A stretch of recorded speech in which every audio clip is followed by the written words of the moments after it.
Previously on Wentworth, a load of Blackmore inmates were transferred to Wentworth along with Chrissy Latham and Rita Connors was back and put into the slot. Janet Latham cruelly broke the news about Ruby's death to Boomer, upsetting everyone in the prison, and Maxine issued a threat to Janet, resulting in Maxine also being put into the slot. Lou Kelly's brother Travis killed himself when the police descended onto them, and a devastated Lou was headed straight back to Wentworth. Joan installed a secret camera in Vera's house and was watching Will and Jake having a conversation where Will told Jake that Sandy Edwards is his daughter. Joan also hitched a plan with Vera to get some fake passports for Vera, Grace and Jake to go on the run. But when Joan and Vera cornered Jake in Sinclair, Jake was not best pleased, and Vera ended up dropping a bombshell that she is pregnant with Jake's baby, and Craven summons Janet Latham to the hospital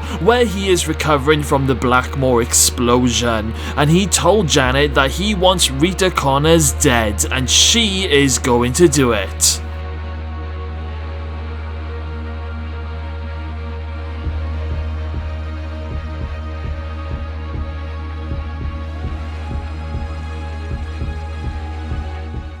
We cut to the abandoned house in the early evening where Joan arrives back from his shift. A very rough looking Dr. Miller is still chained to the wall with a full beard and long hair. Joan says, "Evening, Dr. Miller." And Dr. Miller says, "I need water and food, you've been gone far too long." And Joan says, "Patience, Dr. Miller, let me get my wig off first. So, how has your day been?" And Dr. Miller just lies down against the wall looking like he has no strength. Joan then says, "Come now, Dr. Miller, I thought you would be over the moon now that the plans have changed." And Dr. Miller says, "What do you mean?" And Joan says, "Well, now that I've got a much bigger cock to chop off, you and Mr. Jackson are no longer on my hit list." Dr. Miller says, "What does that mean, Joan? Does that mean you're letting me go?" And Joan says, yes, I will let you go, just as soon as I finish helping a friend." Dr. Miller then says, "Please, Joan, stop talking in riddles." And Joan says, "The less you know, the better, Dr. Miller. Just sit tight, you will get your freedom, eventually." Lou Kelly arrives back at Wentworth and is taken straight down to the slot. Mr. Jackson arrives to check to see if she's okay, and an exhausted Lou just tells him to piss off. Will then locks the door and goes to check on Rita in the slot next door to Lou, and when he opens the door, Rita says, "Mr. Jackson, I want to know what's being done to Craven. He killed my sister, he needs to pay." And Will says, "Calm down, Rita, I've contacted the cops and someone will be in tomorrow so you can make a statement then, but they are gonna need some proof." And Rita says, "He did it, Mr. Jackson, why would I lie?" Will then says, "Okay Rita, look, just try and get some rest. If there's anything you need before I leave this area, just let me know." And then Rita says, "How about a visit from Booms or Ali?" And Will then says, "I will see what I can do, leave it with me." Will then locks the door and he then goes into the next slot on the other side of Rita to check on Maxine. "Are you okay, Conway?" says Mr. Jackson. And Maxine says, "Oh, I'm tickety-boo, Mr. Jackson. Any idea when I'm getting out of here?" And Will says, "Well, you can come out tomorrow as long as you behave yourself." And Maxine then smiles and says, "Thank you, Mr. Jackson." Will then closes the door. Janet Latham is off duty and is meeting up with a drug dealer in a secluded car park in the dead of night. She walks over to the drug dealer with her hood up, and the dealer gives Janet a bag of heroin, a very big bag. Janet then walks back to her car and looks at the package and says to herself, "This will do the trick." Will arrives home to find Jake throwing back some beers. Will asks him if he's okay, and Jake says, "Yeah, I'm fine, big man." "How was Vera?" asks Will, and Jake says, "Yeah, she's doing well." Will then says, "That's good, and did you manage to ask her about Governor Craven?" And Jake says, "Yes, she told me that the women who attacked her told her that Craven had sent them to do the job. She also said that Craven is a sadist who apparently beats and tortures the women." Will then says, oh shit, so we have another Ferguson on our hands. Jake then pauses for a moment, looks at Will and says, I think Joan Ferguson was a Disney princess compared to this guy. If I were you, Will, I would speak to the minister and try and persuade him not to be sent to Wentworth. And Joan is watching all of this conversation from the hidden camera in the fan. We cut back to the slot in the middle of the night and Rita is crying out for her sister. Lou is in the next cell. I can hear Rita crying Ruby's name. Lou then shouts out, hey Connors, I'm sorry to hear about Ruby. Rita shouts back, oh fuck off Lou, you're only sorry you didn't finish off Ruby yourself.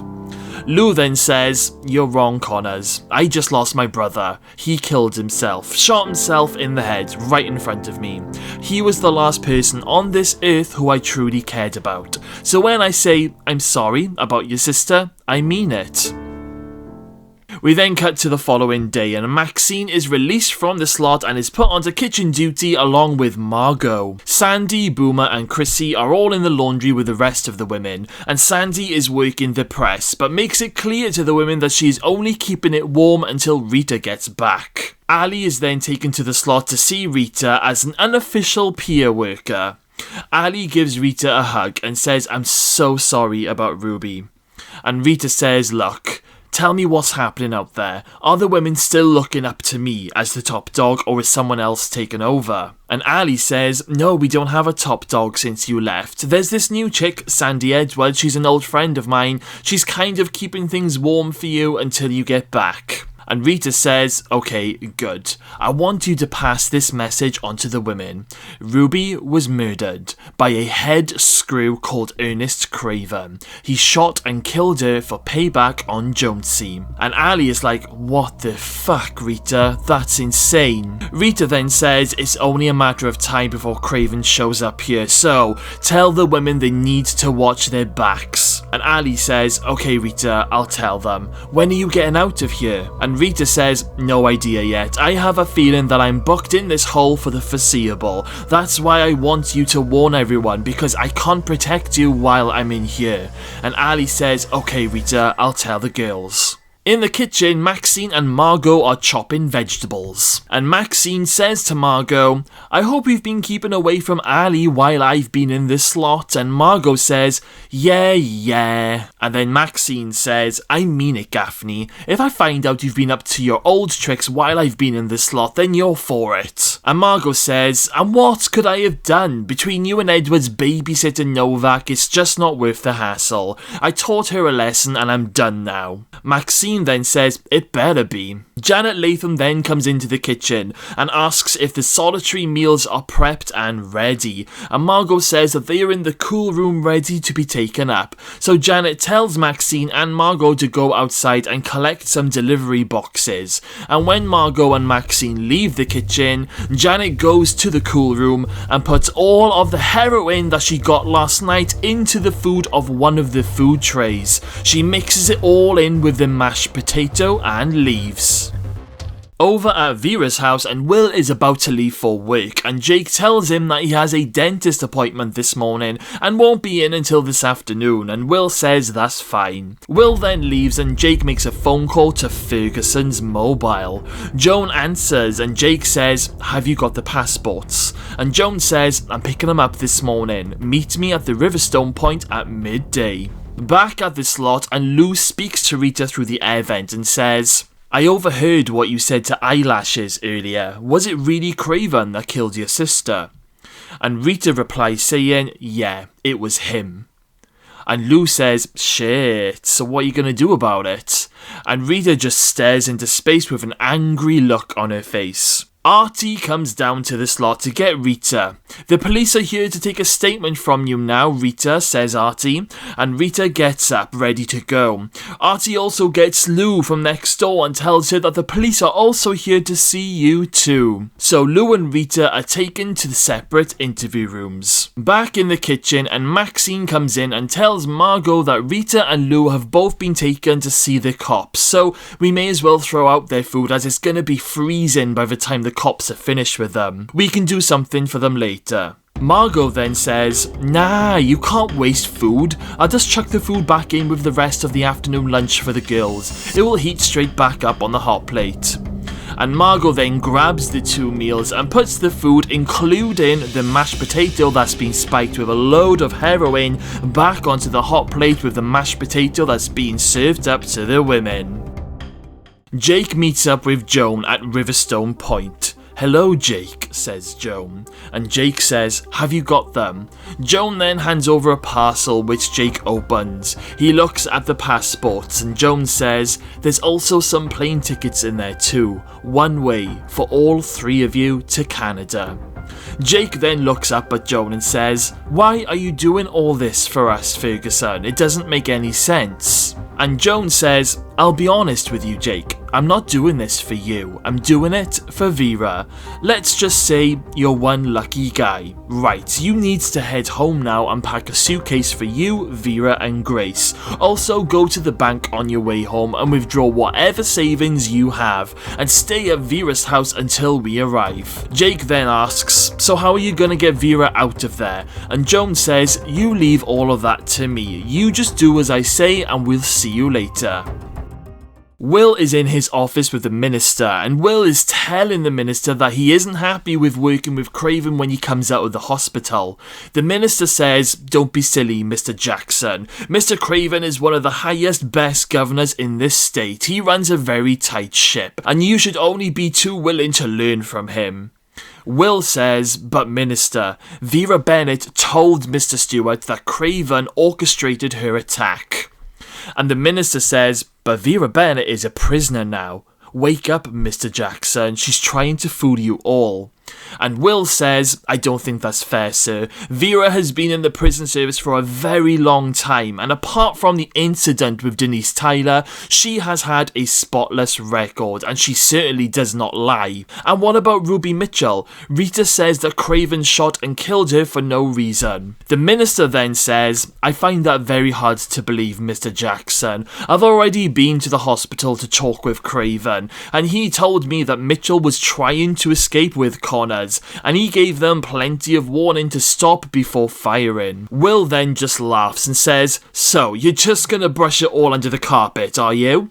And the minister says, "Be careful how you talk to me, Mr. Jackson. I'm sorry, Minister, but I feel very strongly that there should at least be an inquiry, and Mr. Craven should be suspended until it's been carried out." And the minister says, "Don't tell me how to do my job, Mr. Jackson. Mr. Craven will be joining you as soon as he is fit enough, and that's my final word on the matter."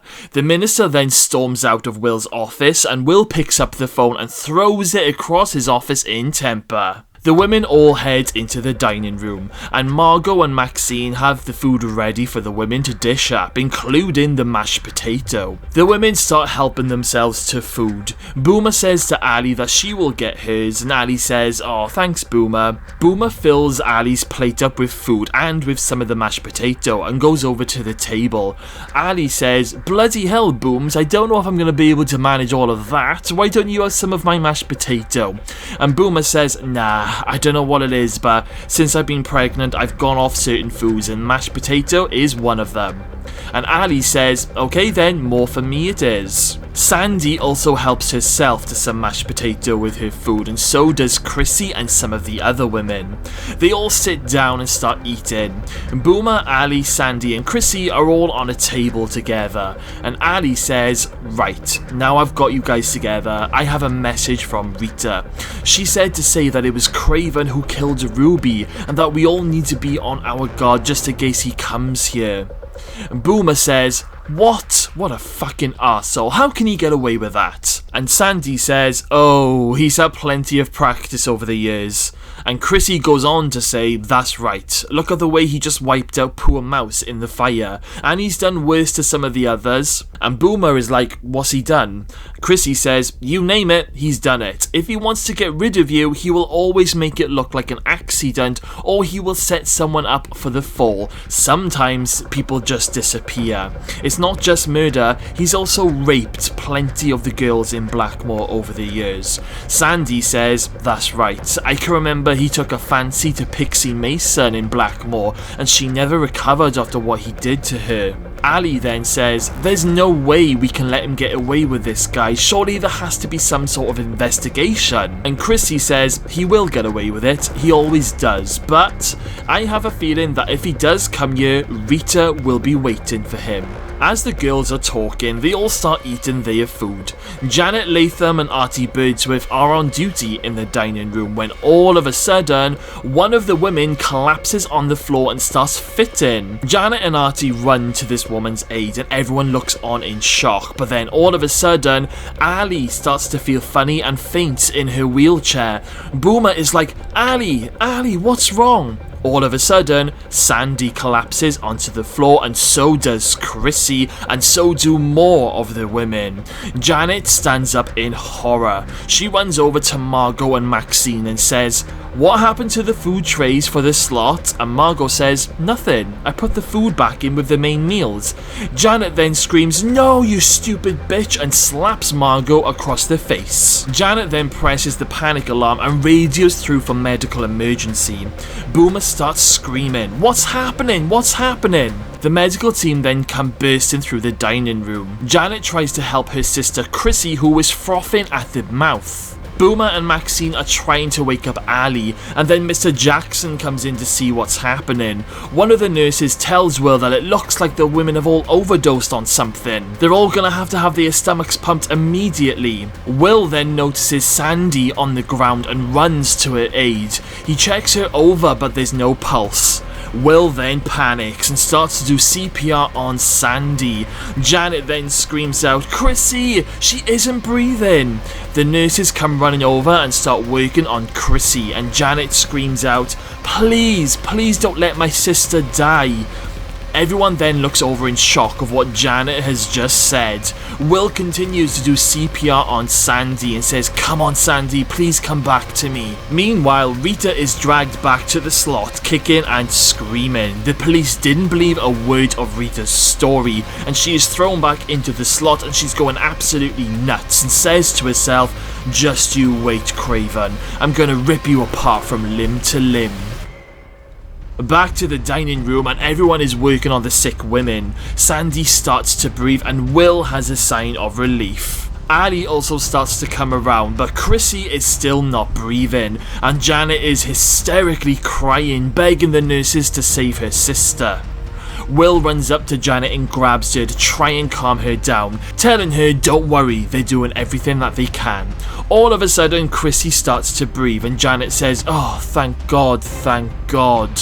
Are they gonna be okay, Mr. Jackson? Asks Boomer. And Will says, yes, Jenkins, look, go back to your unit while we sort all of this out. Maxine then storms into the kitchen when Margot is hiding, and Maxine grabs her and says, this is all down to you, isn't it, Gaffney? And Margot says, no, I don't know what you're talking about. If you ask me, it's that crazy bitch, Officer Latham. Did you see her slap me? And Maxine says, I know it was you, Gaffney. You were getting back at Ali and Sandy. Well, just you wait. You're gonna get a lot more than a fucking slap later on, I can promise you. Over at Sinclair, and Joan has started her shifts. She goes to see Vera and tells her that everything is set. The passports, the plane tickets, everything. Vera asks Joan, how are you going to get me out of here? And how are you going to be able to explain me away long enough before I'm reported missing? And Joan says, don't worry, I've got everything covered. I'll be back for you at 3 PM with a wheelchair. Just be ready. Will and Janet are at the hospital wing checking on the sick women. Everyone is going to be okay. But Will says to Janet, you should have told me that Chrissy was your sister. And Janet says, I thought it would just be safer to keep quiet. I didn't want any of the women giving her a hard time. And Will says, I can understand that, but you still should have told me in confidence. Janet then says, I know. So what's going to happen now? Are you going to transfer me? Will then looks over at Sandy in the hospital bed and looks back at Janet and says, no, I don't think we need to do that. Just take yourself off home, get your shit together, come back on your shift tomorrow with a clear head and we'll talk then. And Janet says, okay, thank you, Governor. And Janet walks off. Will then goes in to see Sandy and says, how are you doing? And Sandy says, well, I've been better, but I heard it could have been a lot worse if you hadn't have been around. Thank you, Mr. Jackson. And Will says, nothing, I was just doing my job. And Sandy says, oh, thanks, now I don't feel so special anymore.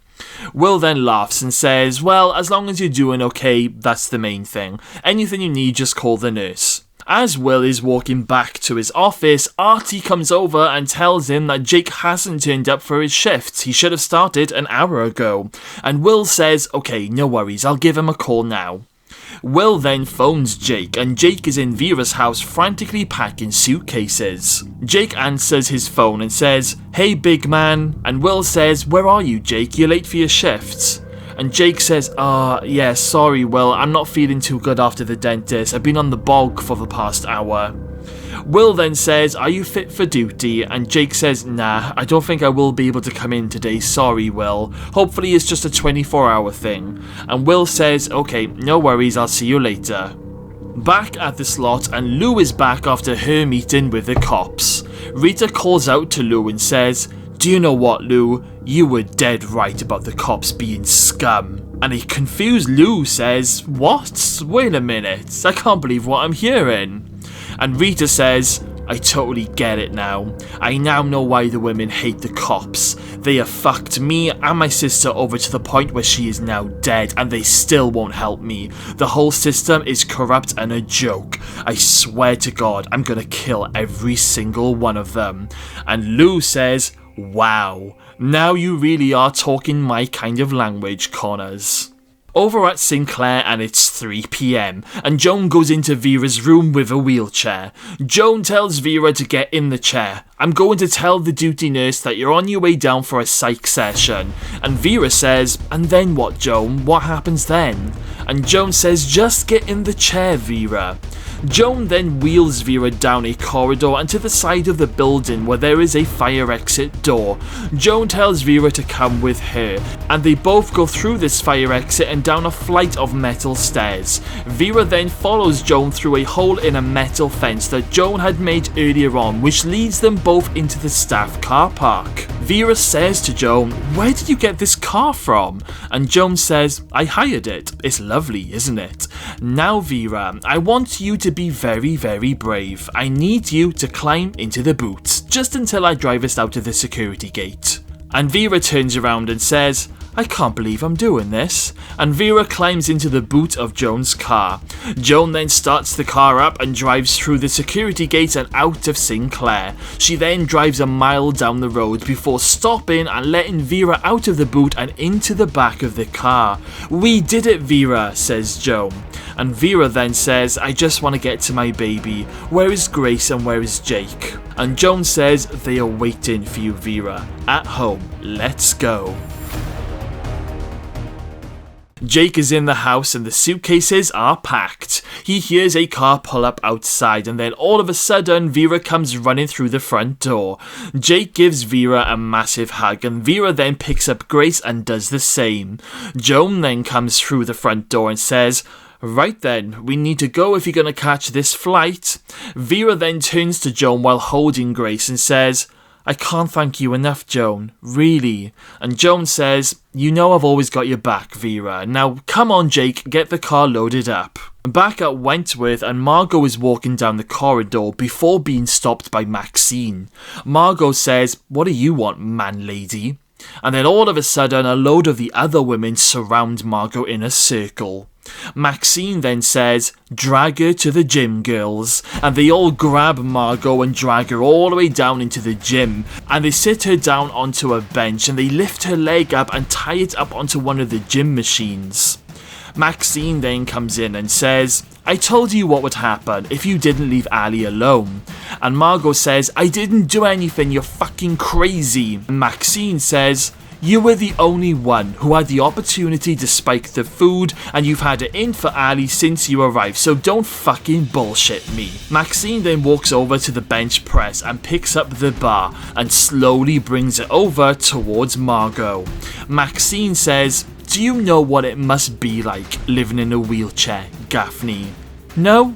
Well, now you're gonna find out." And Maxine then drops the very heavy bench press down onto Margot's leg, completely snapping her leg in half, and Margot screams out in absolute agony. We then cut to the airport where Joan has driven Vera, Jake and Grace. They get out of the car and go into the airport check-in area.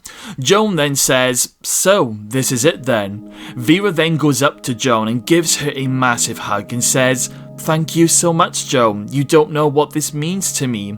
Jake then says, yeah, I never would have believed it, but thanks, Joan." Jake then shakes Joan's hand, and Joan then discreetly wipes her hand at the side of her trousers. Vera then says, "Do you know what, Joan?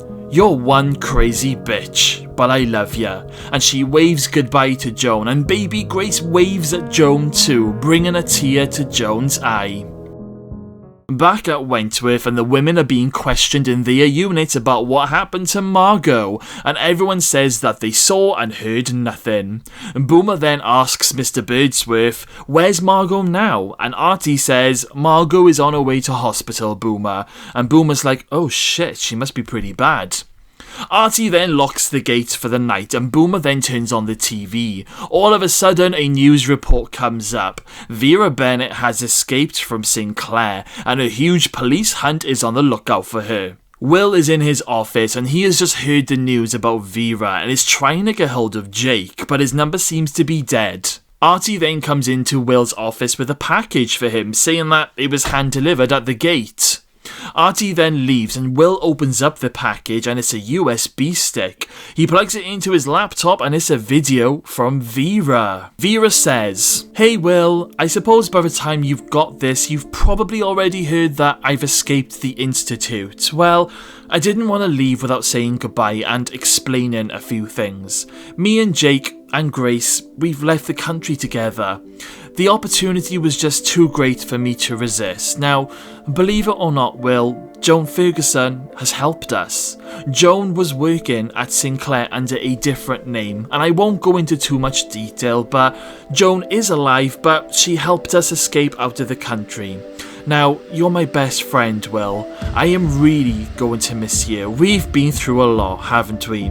I just want to wish you all the best. You can stay at my house as long as you want. You can even fake my signature and sign the deeds over to you if you want to, because I will no longer be needing it. And just one last thing, Will. Governor Craven ordered that attack on me, so be very, very careful, Will. Stay strong and look after the women." Over at the hospital where Craven is being held, in walks Joan Ferguson, who creeps over to Craven's bedside looking absolutely menacing. Craven is fast asleep, and Joan looks down at him with disgust. She then mutters to herself, "You are one disgusting pig." Joan then grabs a pillow and smothers Craven while he sleeps, and as she does this, Craven wakes up and he tries to fight back, but Joan is too strong and continues to smother him. One of the nurses sees what's happening and calls security, who come running over and they grab Joan off Craven. Craven then pulls the pillow off his face and he gets his breath back. He then says, "Who the fuck is this crazy bitch?" as Joan is being held back by the security. Craven then says, "Hang on a minute, I know who you are. You're Joan Ferguson, an escaped convict," and Joan continues to snarl at Craven. After watching Vera's video, Will wipes away the tears from his eyes and decides to head back down to the hospital block to check on Sandy once again. When he gets to Sandy's bedside, Sandy is fast asleep, and Will starts to shed some more tears and whispers, I can't believe I nearly lost you, and Will gives Sandy a kiss on the head while she sleeps. But Will doesn't realise that Ali is still awake and is watching everything from her bed. When Will turns to leave, Ali closes her eyes and pretends to sleep, but then reopens them when Will leaves. She is very confused by what she has just seen. At the hospital, Joan is taken away by the police. The nurses check to see how Craven is, and he tells them that he's fine and to piss off. Craven then grabs his mobile phone and makes a phone call. Rita is in the slot laying on her bed and looking up into space when all of a sudden she feels a phone vibrating from under her mattress. She grabs the phone and answers, and it's Craven on the other end. Craven says, "Hello, Connors, are you missing me?" And Rita says, "Oh yeah, I'm missing you alright, I just can't wait to rip your head off." Craven then bursts out laughing and says, "Do you know what, Connors? You have no idea who you're dealing with. I'm coming to Wentworth tomorrow with my deputy officer Colton. You remember him, don't you? Well, just you wait until you see what I have planned for you tomorrow. You and all of your little friends in Wentworth." And Rita says, "What do you mean, my friends?" And Craven says, "It's going to be so much fun destroying everyone around you before I decide to finally jump on you. And do you know what, Connors? You're gonna die. And you're gonna die in a cold and empty cell. I'm going to see to it personally. I'll see you tomorrow, Connors. Get ready for a nightmare on H Block."